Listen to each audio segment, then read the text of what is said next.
Hello, film fans. Welcome to the Film vs. Film podcast. My name is Martin Harries, your host, and I'm joined by the film encyclopedia man, Boaz Dix. We are a couple of filmmakers on occasion, but mainly can't stop yapping about movies. On this podcast, every episode we pick a topic from a film that's coming out at the cinema or on VOD. Myself and Boaz pick our favourite film from that topic, or team up against a guest and battle it out to decide which film will become the greatest film of all time. If you enjoy this podcast, please leave us a 5-star review and subscribe. Please enjoy part 1.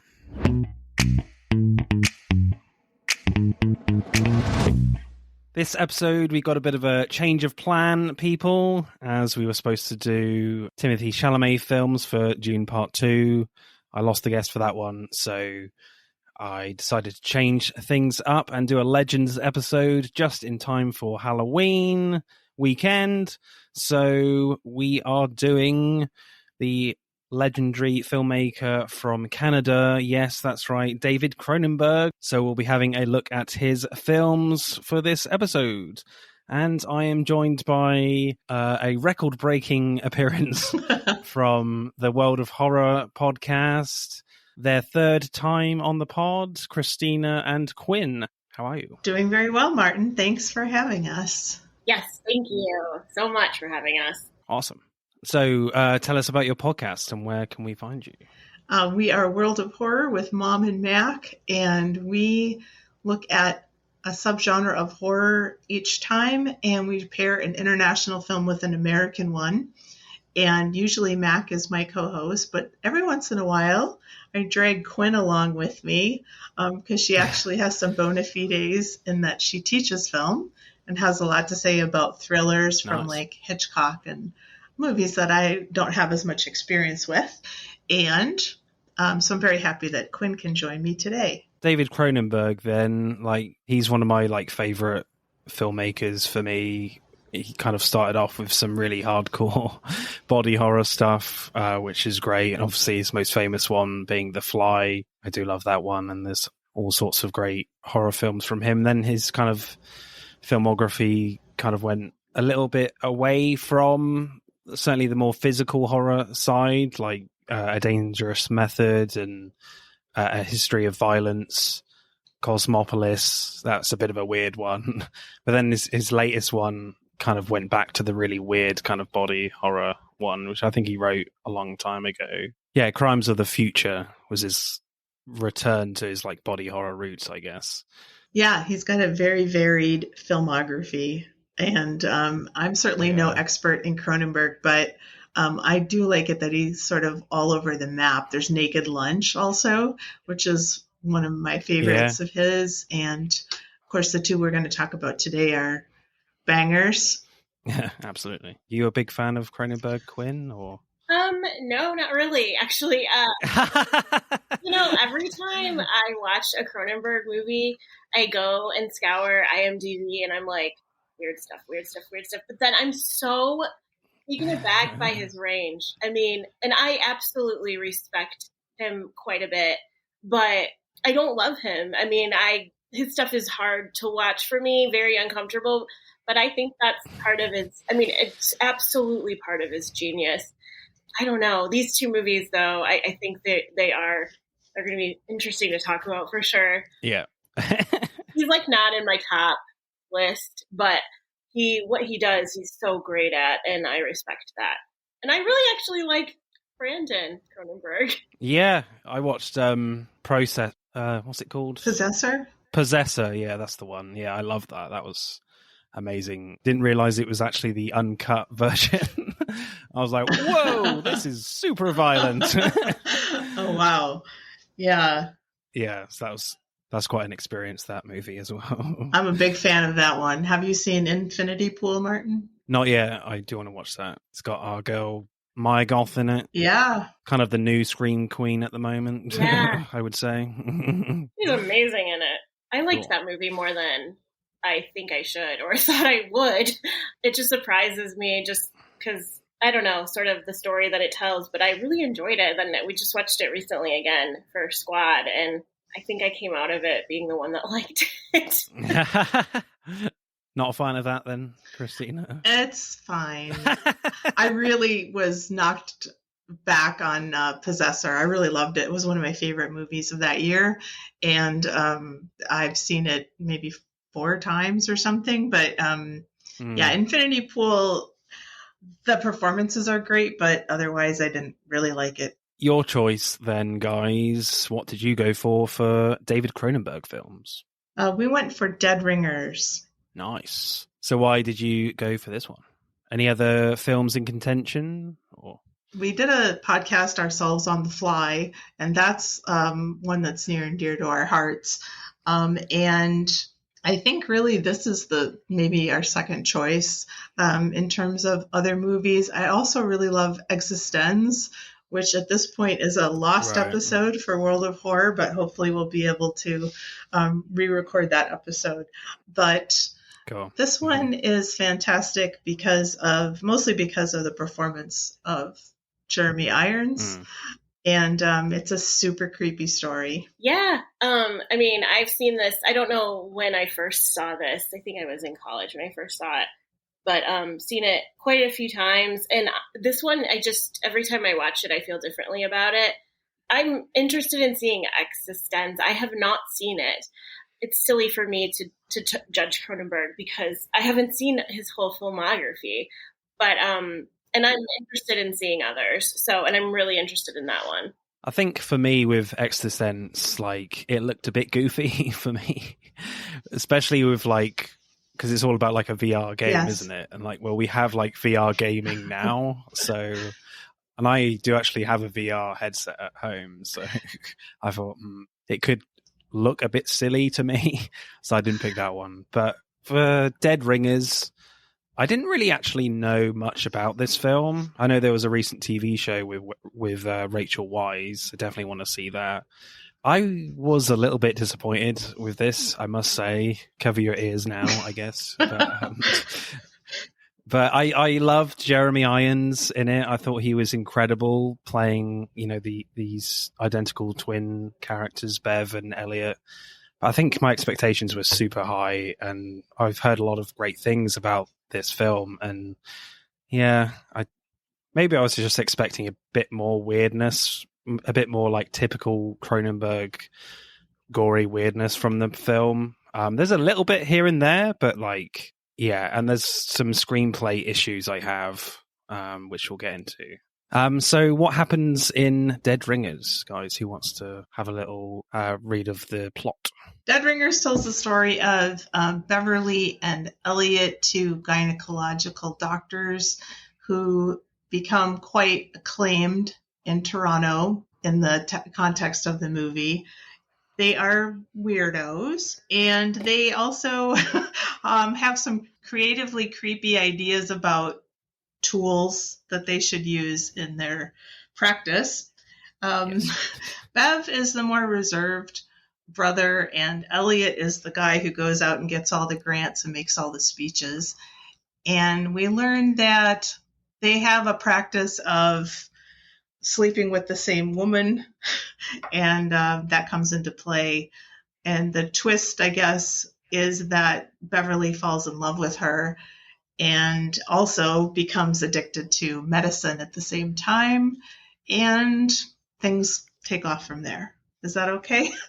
Yeah, that's good. And they basically kill each other. Which is kind of tragic, actually. It's quite an interesting tragedy story. So directing then, the first scene that's quite striking in a weird way is that kind of weird sex scene for me where Elliot Mantle, played by Jeremy Irons, has tied up Genevieve Bujon's character on the end of the bed, but not with rope. It's this yellow medical tubing with these special surgical scissors, clamping them together. Which kind of Cronenberg highlights first in the scene, but the scene ends up being quite sensual and tender that you would normally expect in a in a normal film with a sex scene in it. So it's an interesting tone that Cronenberg is using here. A lot of the scenes feel fairly like normal, but with like a slightly like weird twist about them for me. So that was the first real scene where I thought, Cronenberg's influence is coming through here.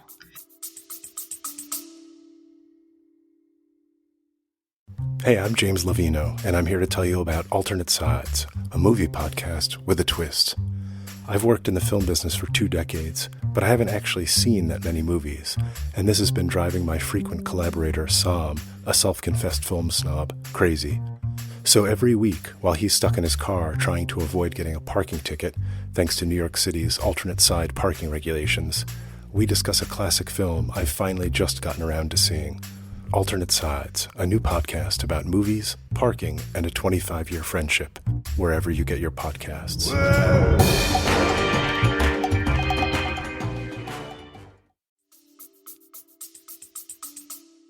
Yeah, and she is actually their patient. And she is, she has a strange mutation in her uterus, which is, they make note of. She's come to them because she wants to conceive of a child, and she's been infertile up to this point, and that's their specialty.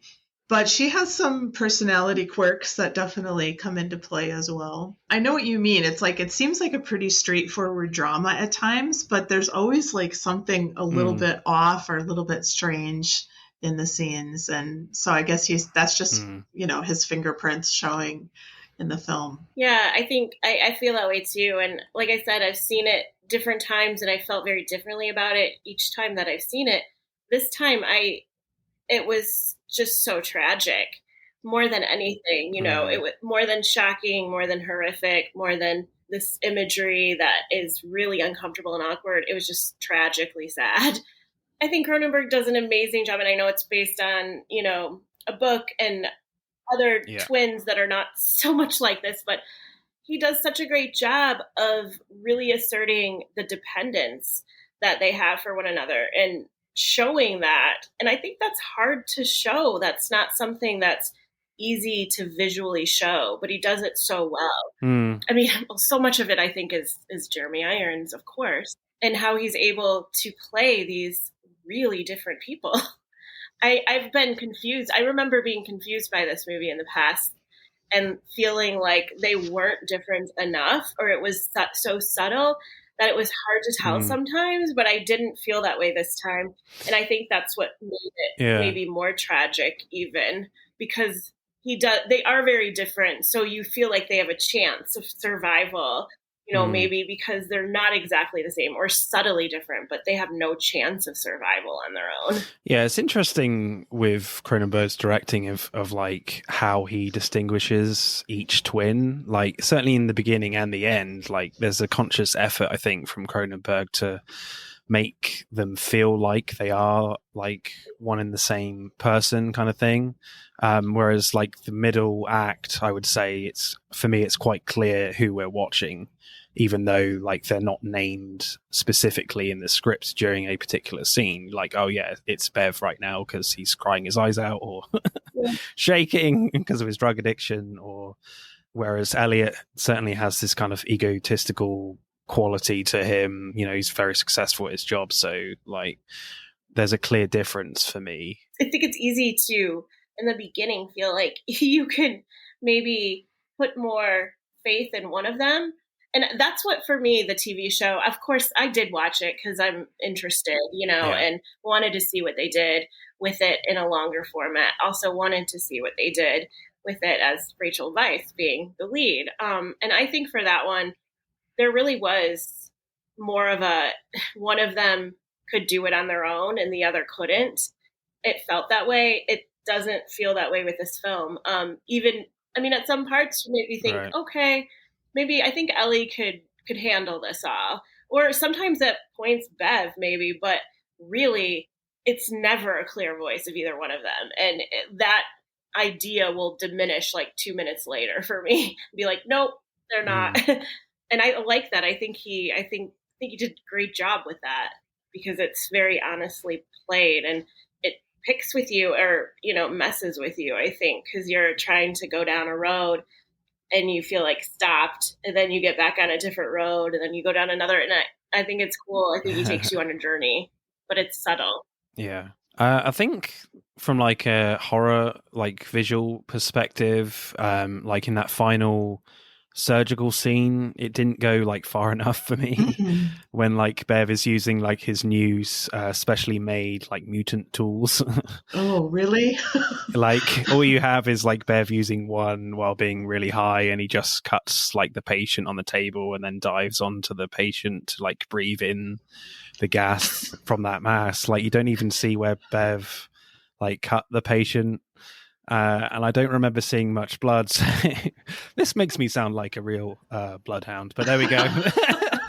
So I just feel like it could have gone a lot more for like shock value for me, but because there has been like a few other like shocking scenes like that we've already seen in the movie. So I don't think tonally it would have been too far-fetched. So I think some of that just relies on the idea that it's a horrific thing anyway. I mean, the idea of like questionable medicine or being under the knife of somebody who like completely disregards, your feelings or your thoughts or whatever, and is going to do what they're going to do regardless. Even though these two guys, they come off as super socially awkward, but like not terrible people. They even say pain should be diminished or whatever. Pain is not necessary. And then I'm like, oh, I like that in a doctor because they're going to be gentle, but really it's like, they're not going to take anything into consideration that anyone else says. And they sort of, that character gets established from the beginning. And I think it's just horrific for, anybody to be thinking or putting themselves in this really vulnerable situation of, having somebody cut their body surgically. I just think that's horrific. I have a really big medical fear. Oh, right. Okay. So that's enough for me. Like, that's enough horror for me. But I know what you're saying. I think at times when I've looked back, I thought this was worse or more extreme or more intense than it actually is. But then I'm like, you know what? It doesn't need to be. So if they actually showed more of like what he was actually doing when he is, because he's like really high, he's like really unstable. I mean, if it was more graphic, would it actually lessen the shock value for you? Because what I'm hearing from you, Quinn, is that the fact that you don't see it, it's messing with your imagination a bit more with your own fears. So is that, do you know what I mean? Quinn? Oh, I was just going to say, I feel like with the suspense, and also for anyone that shares that fear or just the fear of the vulnerability of being a patient in general, I feel like he prepares you so much for it that you are preparing yourself for like the absolute worst. And when the worst doesn't happen, then you like breathe and you're like, okay, well, I think the worst actually is happening. And you're not seeing it maybe necessarily. It's not a gushing blood situation, but super scary. Yeah, I feel like they set it up with Elliot and Bev being different characters. And we saw a patient come out of Elliot's office, like crying her eyes out as if in pain. And the receptionist has headphones on. So I think that indicates that this is like a common practice that Elliot inflicts pain on his patients. But Bev is doing the surgery, and I think we're supposed to think that maybe he's a little more gentle or something. But then he comes out with these like crazy tools that no one's ever seen before that don't look like they should be anywhere near a human body. Yeah. And I want number 5. Yeah. And he's acting, a little bit out of character. And then the shaking is so disturbing to me. And also just, I know it's Denise Cronenberg's costuming here, but that they're all in red with the red masks and the red capes and everything like that also makes it like, so, dials up the strange for that scene. But it suggests their gowns have never been washed, maybe. Yeah, I don't know, but I feel like red is maybe not, the color I want to see when I go into surgery. No. And also, like, in that scene, like, it's very much from, like, the perspective of where your head would be as a woman on the table as well. So I guess that feeds into your imagination of what's going on as well. So yeah. Thinking about the costuming of, the scrubs, I feel like that's so ridiculous because I think the point of the white is like because you can spot blood, if something happens. I think that might be the idea there, and I'm like, red, I don't know. Well, yeah, like the white is like sanitized. You can bleach white scrubs. I mean, but it was like, is there a connection here with like the papacy or something? It's a strange kind of religious almost costuming that's going on there, and it was enough for me, Martin. I don't know. It made me feel super uncomfortable. Yeah. Not enough blood for me. We need white gowns. If you're a woman going into this movie and, you see those stirrups and then something goes wrong, it's like the horror is there. It's there. Yeah. Regardless of if you're seeing it or not, it's so frightening because it's so vulnerable.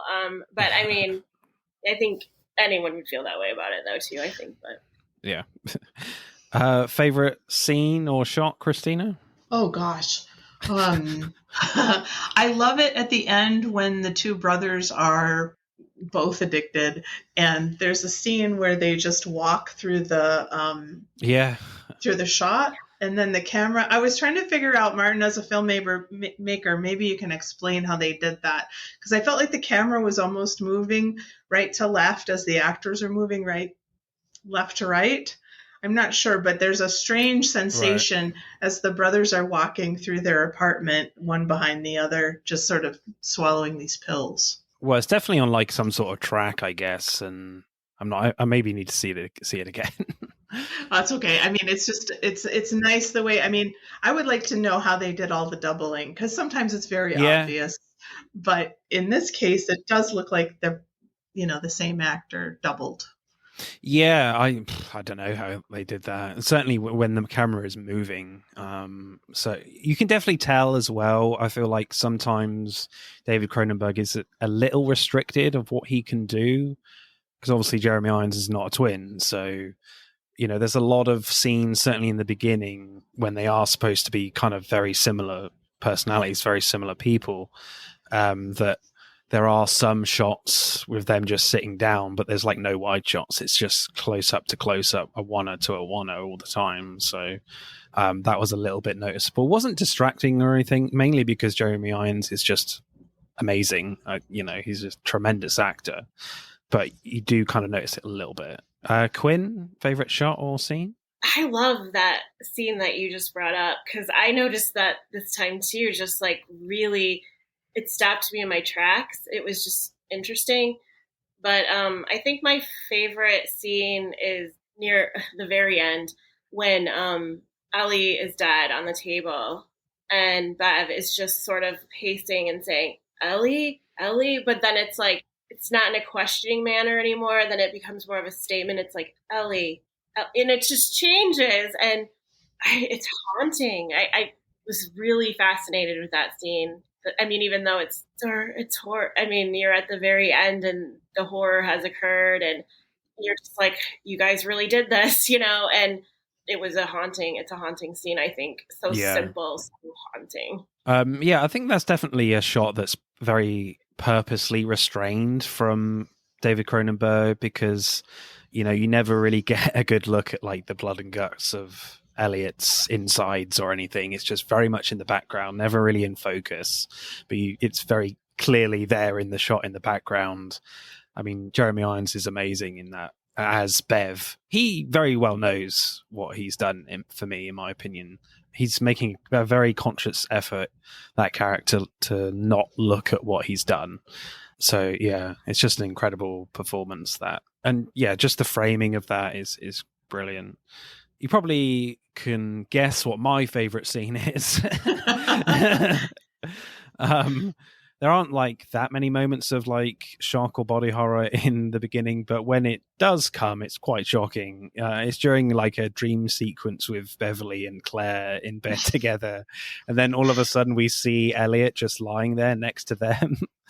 For a slight moment, you're like, this could be possible because it could be something Elliot would do. Then when you see this pulsing fleshy matter that connects each other is quite startling.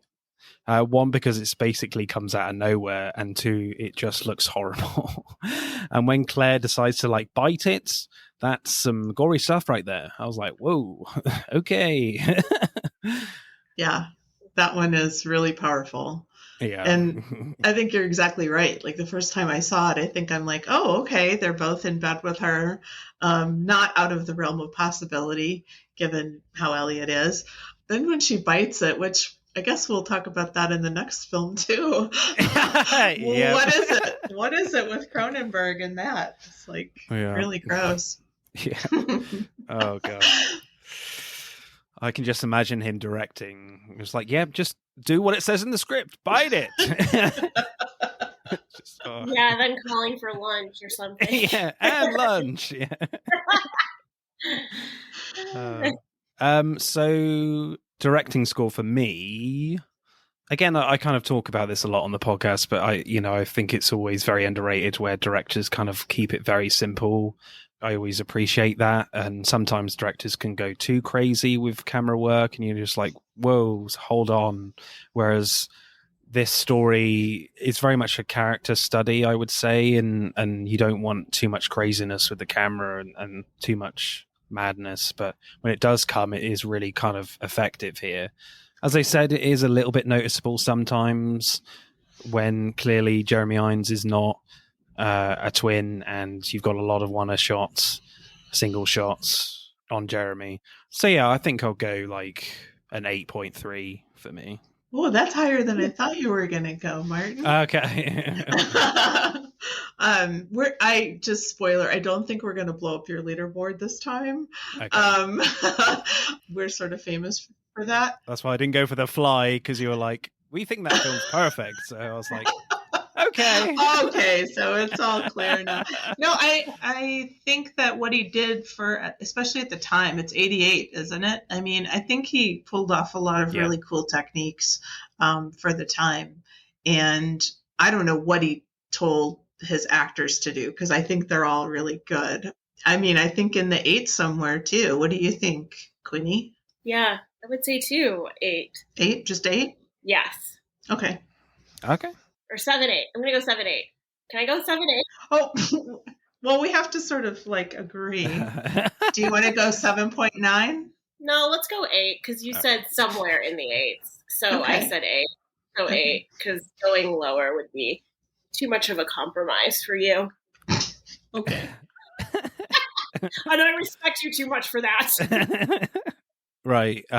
Screenplay then. Like, the first hour of the film is quite slow and meandering at times, I would say, personally. And you're like, is this just a film about two like identical twins just competing for the same woman in Claire? And that feels to kind of drag on a little bit for me.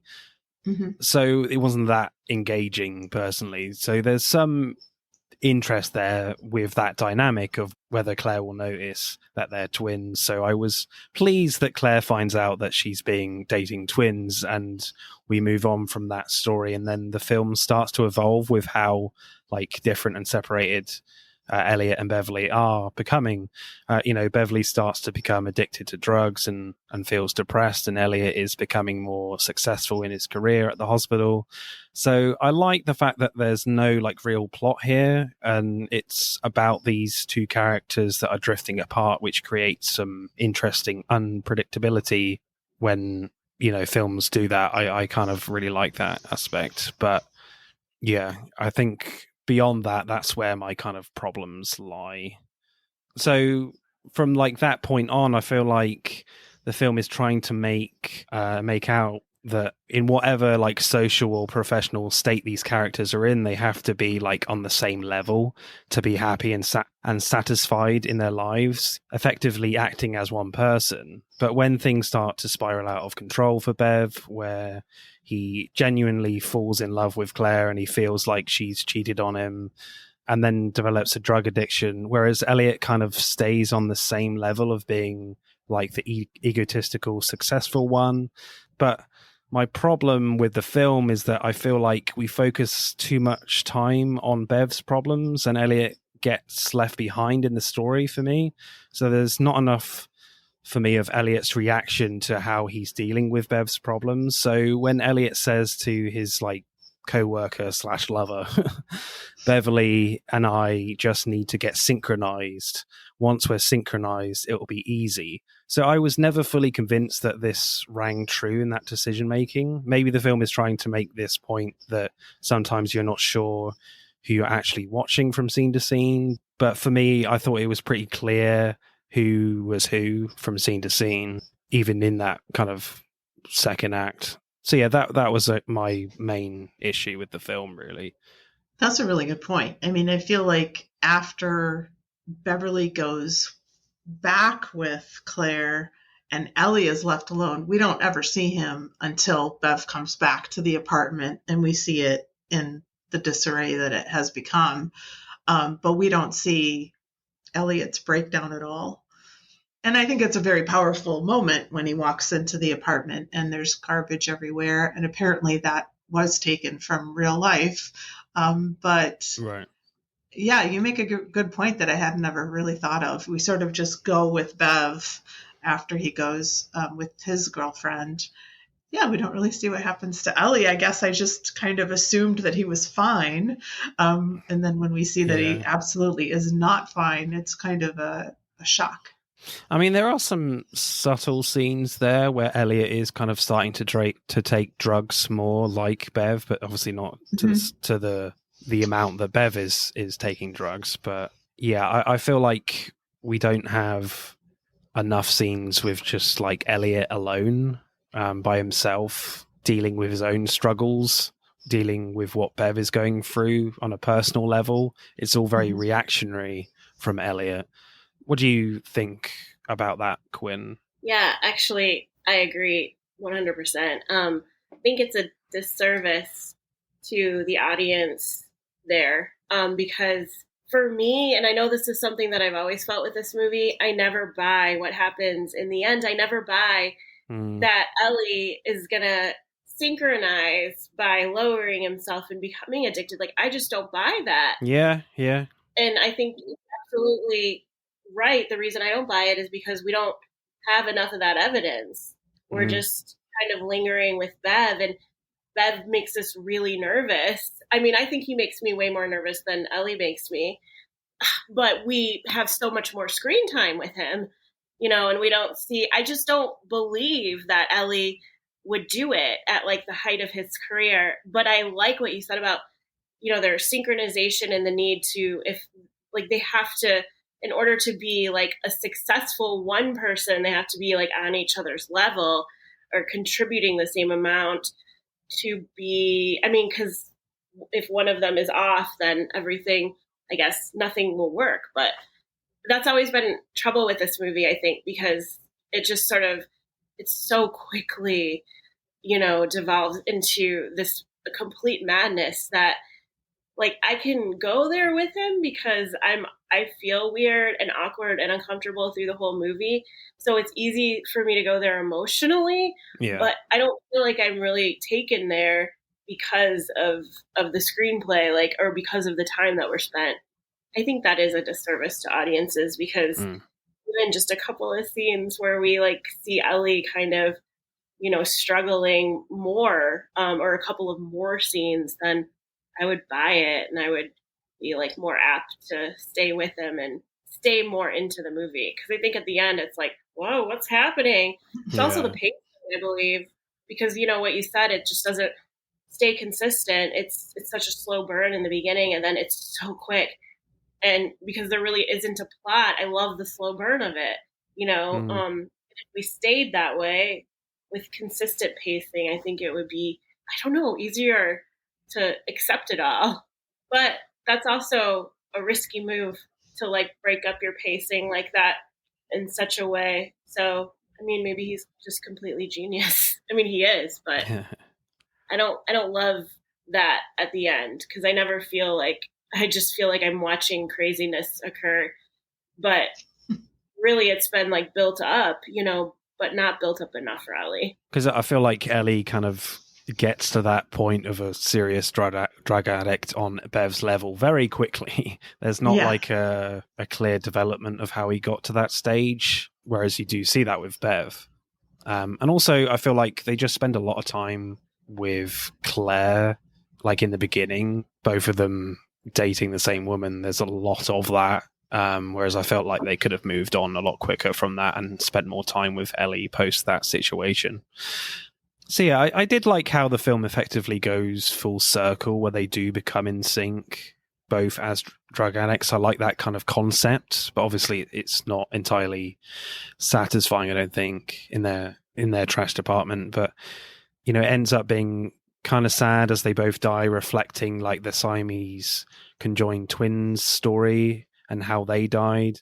One had a stroke and died while the other was sleeping, and when the other one woke up, he died of fright. Here Bev operates on Elliot's stomach with the weird new tools, and they're both high as a kite. Later, they're both found dead in each other's arms, effectively. So I liked how like the film kind of goes full circle with some nice foreshadowing with that story. But I feel like, as we've kind of all said, that it could have been a lot more tragic if we had more Elliot in here. Just going to another point, which I mentioned a bit earlier, is the fact that, do you think, Quinn and Christina, that like, is Cronenberg making it subtle enough that like of questioning like who are we actually watching, or was it always very clear to you who we're watching?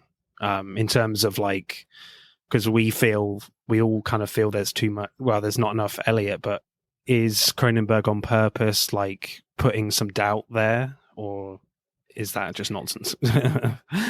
I think in the beginning, it's a little hard to tell who's who and who's sleeping with Claire, that kind of thing. But after after you've seen it a number of times and after a certain point in the plot, it's absolutely clear to me who's who. Yeah. So if he was trying to do that, I don't think he was successful. And I don't know if he was trying to do that. Yeah, I think, in times I remember, like I said, not really always knowing who is who. And I felt like I did more so this time.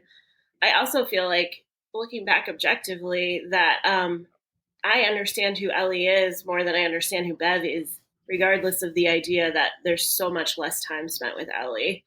So I'm still like confused about Bev, not confused, but we just have so much more. And I think giving us more of him leaves it more just kind of like not definite, and I like that kind of. But with Ellie, I do feel like I know who he is, but then in the end, he does just kind of spiral so fast that I'm like, that's not who I thought he was either. So I don't know. I'm not confused about who is who when I'm watching, and I don't know if he was that was his plan or not, to confuse people, or if that was even. I'm sure that was something that he thought of because he's got twins, and it's just Jeremy Irons. So I do feel a little bit confused about their characters, anyways. But they are not. They are very unique people, I guess, or one person, unique pieces of a person. Yeah. I feel like the film kind of struggles to establish what being a twin actually is, like what that experience is like. I don't think the film fully expresses that to actually make us convinced about why Elliot is making this decision to be in sync with Bev, to be absolute crazy drug addicts. Maybe we need to talk to some twins, I don't know, but for that experience. But I don't think the film fully puts that point across for Elliot's decision. And there's that weird scene where Elliot has twin call girls come, and then he wants one of them to refer to him as Elliot and one to refer to him as Bev. So I'm like, what? Why? That's like the weirdest thing. I don't understand. Like, does he think that he is both people, or like, I don't really understand what's going on in that scene. Well, yeah, because it kind of cuts away from that scene as soon as like he says that, and I'm like, well, why can't we like see more of that scene? I know it's like it could be another sex scene, but like regardless of it being a sex scene, it would be better to understand what being a twin is with other twins. Yeah. Yeah, and he prefaces it by saying that's the way that he'll be able to tell them apart. Yeah. Yes. I mean, I just want to ask you guys, who do you think that there's one that's more dependent on the other? Because I would say Ellie, but then I'm also I get a step back, and you want to say Bev because that's what you would like initially knee jerk think that he is the more dependent twin, but I don't think that's what I see. I think if Bev had been able to make it work with Claire, then I think he would have. And he thinks that Elliot has like abandoned him while he's at her house. And so he makes that switch pretty quickly. But then when Elliot calls him, he rejects her completely so that he can go be back with him. So, but I agree with you. I think Elliot is actually the more dependent one. Yeah, because I think like Bev is kind of more dependent on Ellie in terms of his social life with Claire from that aspect, and I think it's more impactful for Elliot. Elliot depends on Bev more professionally at the hospital. Like, Bev does all the research, and as you said, Quinn, Elliot is the front-facing kind of twin for the hospital. He does all the speeches, gets all the grants and things, all the money stuff. So yeah, I would agree with that. I would have preferred like more story around like Bev's obsession with these like medical tools, like because I found that was kind of really fascinating and a really dark idea, and I feel like they only scratched the surface of that weirdness, because there's like a theme here about like your insides are as beautiful as what they look like on the outside. And Bev talks about how Claire has like a mutant uterus, and I feel like there could have been more of a story around the idea with another like weird dream sequence perhaps about like the creation of these tools. Instead, like the drug addiction drama takes over from like the weird ideas that I love from Cronenberg. So that was a little bit disappointing for me in that aspect. Yeah, I think that I really loved this movie before we started talking about it, Martin. And I just feel like I feel like sometimes. I'm sorry. No, that's really cool. Actually, I don't mind. I think it's neat when that happens. But I feel like Cronenberg is trying to tell a lot of the story just like with one line of dialogue here or there. So we have that scene where Beverly is talking about how women are changing, and it's not the tools that are the problem. It's actually the women themselves. And there's like these mutations that are happening. And I guess this is supposed to show his mental illness, but it's only like one or two lines in that scene that are kind of like, we're supposed to get all this meaning, and they're just dependent on like one or two lines of dialogue. So I don't know. It's just, like you're saying, if we had a little more explanation of actually what's going on with him, I think it would have been better in terms of understanding his character. Yeah, not necessarily like explaining like what these tools are, but just kind of making it just like weirder. I don't know. Yeah, just exploring those kind of ideas a bit more, really. In the beginning, when they create, what is it, retractor, the manslaughter retractor, and their instructor says, "Oh, it's fine for cadavers, but you can't use this on real people." But then it gets patented and becomes the standard. I kind of want what you want to, Martin, the idea of like the backstory with the tools, even though like in reality I don't want that because I'm so scared to see that. But I do want it in this story, because there's also a part of me that really does feel like they are trying, like they are attempting from the beginning at least to really have, like they are actually trying to have an understanding.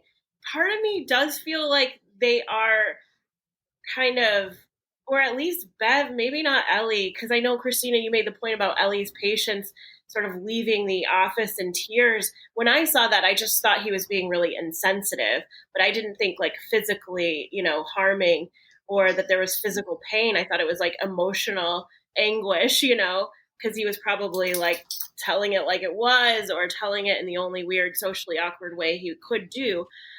So I saw them as wanting to diminish pain, and I saw their tools as like as grotesque as they were, their idea of like a better way, but I don't think that's real. So, because I don't have like the understanding, because those tools look horrifying. Like when it looks like a meat cleaver, and I don't even get a great look at a lot of the others, but I mean, they do look horrific. But I wonder, like, is the reason that the instructor said that the retractor couldn't work on humans or it would never be used on live people because it would be too painful, or it would be too much, like it would contort the skin in some way that would make it more difficult to heal. I don't know, like, and I don't know enough about it, and I don't think he gives us enough information other than the fact that they are a bit obsessed with, these tools, especially Ellie. So yeah, the tools to me kind of like looked very like crab-legged like, and kind of very organic looking and animalistic. And obviously the theme that they're going for as well is just like mutation as well. So they could have maybe combined those two elements a little bit more of like, Bev is like, well, some of these women are kind of very mutated now. I need to adapt my tools more, and he's looking more at animals and combining the two or something, and having some weird drug trips involving that and in the creation of these tools. So yeah, I wanted more of that kind of style, really. So funny and interesting lines then, people. One that kind of stuck out to me, which was very abrupt, was when Elliot, I think, is at a dinner with Claire, and I think it's Claire's boss or something is there as well, and Elliot just says, "Do you have trouble with your periods?" And then the other guy just says, "Listen, I'm going to be late for the next Axelrod meeting. You be okay?" So that was kind of great. Like, certainly in that first act, they're very matter of fact about women's medical issues. I liked that too. I think it's like the quickest way to shut down anything. Yeah. You bring up a woman's period, you're probably going to lose your audience, most of them. And I think it was very Ellie to do that. It's a sweet little act you have. You soften them up with all that Swami concern. Along comes Dracula here and polishes them off. Actually, I was the one who fucked you first, but I gave you to my baby brother because you weren't very good. I'm surprised he didn't get the water as well chucked over him, frankly, after that. Oh, man. I'm trying to think about, dialogue. I think I don't know if it's dialogue or the delivery, but the part where Beverly is reciting the story about Chang and Ang, it just sort of seems like he's saying it in such a way that he said it like, 100 times to his brother. And it's just something that they go through over and over. And that just seems like so memorable to me. And that I think is a good piece of like direction, because it just tells a lot about these two, in just one moment. One later on with Bev, I think, when he's treating someone on, the medical chair, and he was like, I think they're commenting about why it's so painful, and he was like, I was once asked to treat a woman who had intercourse with a Labrador Retriever, and I thought maybe... So this script can be like really kind of darkly funny at times, so that's definitely a positive for the script for me. Yeah, I like Quinn. I mean, I've seen it a number of times and I've had more fun with it, maybe other times, sometimes more than others. And this one, I did think it was like super duper sad. But I mean, I remember watching it one time in that whole sequence where he's walking from being locked in to his apartment to like trying to get over to Claire's. I just love that whole sequence. Yeah. And, he vomits at one point and it's just like, he's in the worst way. But I think she's got some real zingers, actually, Yeah. Claire. But she's such a weirdo. We haven't talked about her, and we don't need to. But she to me is not great. I mean, I don't really like any of them. Right. She's really, I mean, I think she is, kind of a junkie. And then when she leaves Beverly, she's pretty cold after seeming to be forming this really intense connection with him. And Elliot calls her a liar. And I think she might be a bit of a liar, so. You got a favorite line, Quinn, then? This is kind of adding to the humor too, where you got to get it where you can find it here. I do love it when Bev calls looking for Claire and her assistant answers, and he's like, "You're fucking a mutant, or your girlfriend's a mutant." It's like, oh, it's just, I don't know. I find that scene, I guess, very but it's really, Iron's performance, but screenplay too. I think that's like, that just feels like such a childlike thing to do. And I do think that we can see Bev sort of stuck in a state, of course. I mean, that I'm sure can be argued very easily, but that feels like, I don't know, just like something like a bully kid would say or something, So I feel like that's a pretty good sort of indication of where he is, who he is, or at least who he is in this addiction, to these drugs and to Claire, and how low he's going to blow. And that's a pretty low blow, but it's not, I mean, it's nowhere near as low a blow as Ellie has given to Claire. So it's just, I guess, it just feels like the biggest deal that Bev says that. But doesn't Claire say that her assistant is defiantly gay or something, and that he was completely horrified by that? Yeah, I mean, the last thing that this guy wants to hear about is her anatomy. Yeah, that just makes him spiral down even more. He's just made a horrendous error of judgment. Well, my favorite line is pretty near the start, where they're kids, and one of them says, "Rafaela, will you have sex with us in our bathtub? It's an experiment."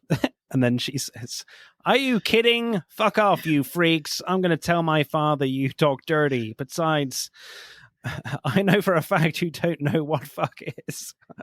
I was like, whoa, that is some opening lines there for this scene and film. Yeah. Yeah, it's great too, because right before that, they say, one of them says, "You know what I'm thinking, don't you?" And it's like, that's what you're thinking? And you both know that's what you're thinking? It's so weird. That's why I was like, oh, this film is going to be go real hard on the weird stuff. But I don't think it really kind of fully commits. I don't think. You kind of have, a little bit of that in the beginning when they're adults, but it kind of definitely goes away from that for me. Certainly in the dialogue. So screenplay score for me, the screenplay was where I had the biggest problems with the film. So I might go like a 6.6 for me. What's your score? I'm going to go 6. Really? Oh, I would say 6.5. Yeah, 6.5. Agree with that, Quinn? Or... No. No, you don't. I'll go 6.3. Okay. I just don't feel like again, going back to the characterization and the little amount that he spends with Ellie, and I put that along to the screenplay. But I probably could be convinced. We don't have that long probably, but so I'll go 6.3 or 6.4 even. I'll give you 6.4. Okay, 6.4. So acting then, like, I think you mentioned it briefly, Christina, but there's a brilliant moment from Jeremy Irons when he's playing Elliot, where Bev is like in bed and he asks why Ellie doesn't just live his own life without him. And Ellie asks, "Do you remember the first Siamese conjoined twins and how they died?" So Bev tells like the story of how one had a stroke and died while the other was sleeping, and when the other one woke up, he died of fright. While Bev is like telling the story, he's like very like playful in telling the story, saying it very kind of slowly, and Ellie is just looking at him very seriously, not buying into it, of how he's telling it, closing his eyes a lot, looking very worried and emotional. You definitely feel that a lot more when Ellie says, does that answer your question? So for me, Jeremy Irons is amazing as Elliot in that moment in a very subtle way. Certainly with Jeremy Irons playing Elliot, it's very much a more subtle performance, and I kind of very much appreciate that. I think we all wish there was more Elliot, and seeing more of Jeremy Irons' brilliant, subtle acting of kind of trying to hide his struggles. I love that you pointed that scene out. I'm thinking about it now, and I'm thinking, like, do you think that we are meant to think that Ellie in that moment, when he's reacting to Bev telling this, like, sort of like, this is the story of Chang, and it, and his reaction to that, kind of being emotional, like, are we meant to think then, and looking back, I guess, that Ellie knows exactly where they're going? Because at that point he's starting to get into the drugs, right?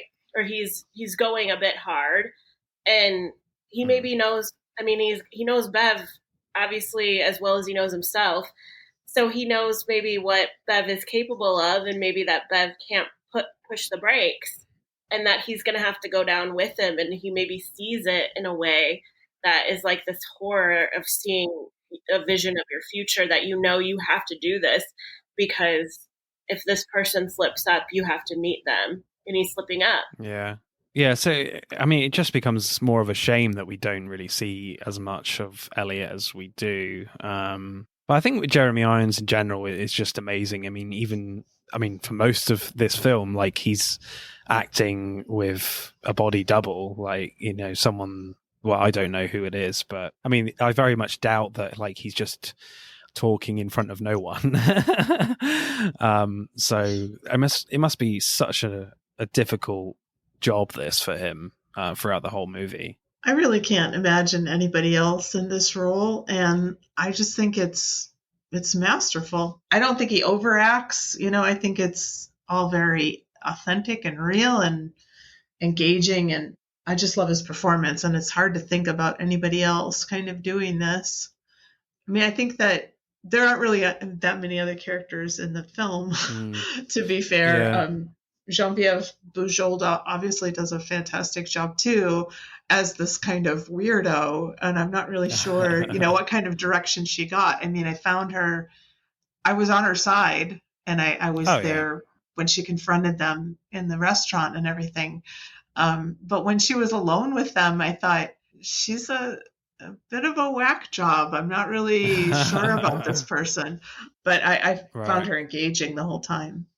Yeah, I did feel kind of sorry for her as well. Like, she's clearly being used, but I think she brings across her sympathies for Bev quite well. That was very believable for me, and her anger towards Elliot as well. That her performance was just very convincing towards both these characters. So I think the acting in this film is really top notch. I can't really fault it too much, frankly. Quinn, favorite performance? Are we all going for Jeremy Irons? Yeah, I think so. Yeah. I was going to say something like, I can't believe they found this guy that looked just like Jeremy Irons, but that's like a weird, sad dad joke. But yeah, I'm with you all. It's going to get a high score from me from acting. I think, Christina, you're so right. Like, he is not overdoing it. He's not underdoing it. It's just perfection. And that's the thing, like, I don't like the story. I'm really uncomfortable with it. And I think that it, like, teeters on going to places that I don't ever want to go. It doesn't quite get there. But, I'm really uncomfortable with this story. But it's like one I will keep watching, because I love to watch Jeremy Irons do this. And I do think he's so great. And Claire, Geneviève Bujold she's great. I don't find her as weird as you do. I actually find her a little bit sinister, more so. I don't completely buy that she's. I think that she's ready to fuck him over in a second. I almost think she knows what she's doing, but I don't know for sure. So I think she's more in control of her drug intake. And so I think when she sees that he's becoming so dependent on the drugs, I think that sort of takes her back, and she wants to have, she calls Elliot in. She's like, I'm really worried about him. Like, I'm going to leave for 10 weeks or whatever it is, and I'm not sure how he's going to do. She says on his own or alone. And he says, well, he's not alone, but I feel like there's a change in her feelings for Beverly after he becomes addicted. So acting score for me, I think I'm going to go like a solid 9, I think, for this film. I think it's pretty awesome. I'm happy with a 9. What about you? I'm happy with a 9. Yeah, absolutely. Cool. So before we add up the scores then, let's hear what Mac had to say about Dead Ringers. Yeah, Mac was really sad he couldn't join today, but he did send along some notes on this film. This is one of the most uncomfortable movies I've ever seen. I think it's really good, but I don't necessarily enjoy watching it. I just have this insane sense of dread the entire time. Jeremy Irons does such a good job that every time I watch it, I look up the movie on IMDb again just to double check to make sure that Bev and Ellie are played by the same person. I love that Geneviève Bujold was 46 when the film was made.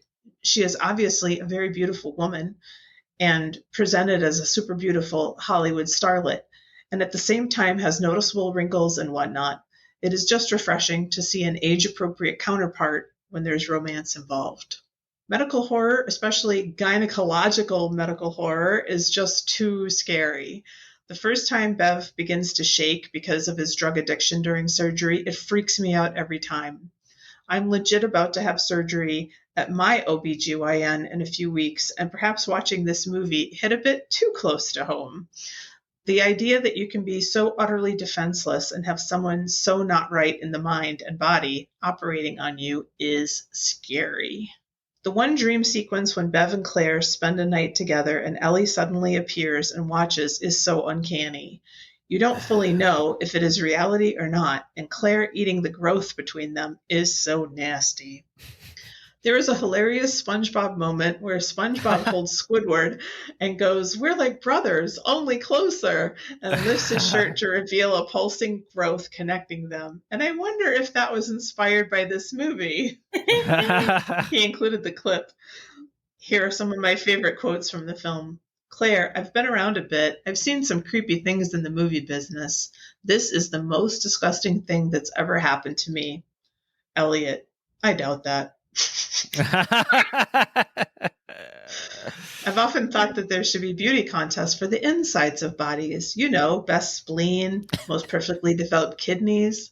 Why don't we have standards of beauty for the entire human body, inside and out? And then he wrote, in parentheses, "Ladies, if your gynecologist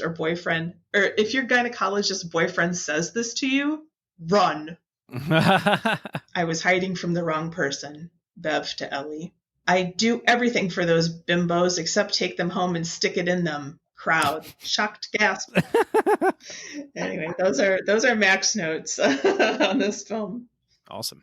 All right. Dead Ringers gets 47.3. Well, that's respectable. Respectable. Not really in the top 10, I don't think. It might have a chance against The Brood. Who knows? That's it for part 1. Thank you for listening. We hope you enjoyed it. Check out part 2 to see who wins. But don't stop there. Get involved and tell us what your favourite films are relating to the episodes. Send us a DM or comment on Instagram and TikTok at Film vs. Film Podcast, for Twitter at FVF_podcast. If you do, we'll give you a shout out on the next episode.